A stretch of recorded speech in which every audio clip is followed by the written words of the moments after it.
In an 80 to 65 vote, the House of Representatives voted Tuesday to reject plans to build an offshore wind facility on Sears Island in Searsport. To vote against this bill is not a vote against offshore wind. It is a vote to protect Sears Island, period.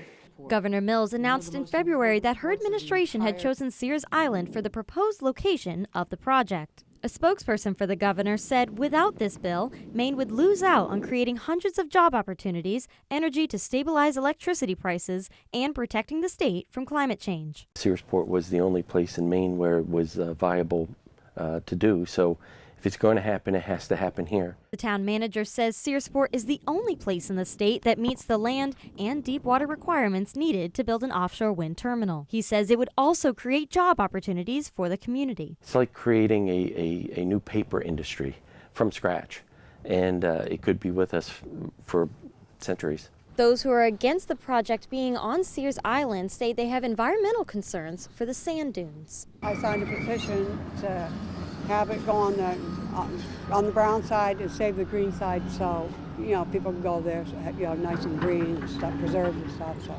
Advocates with the Alliance for Sears Island are in support of a facility, but at the more developed Mack Point instead.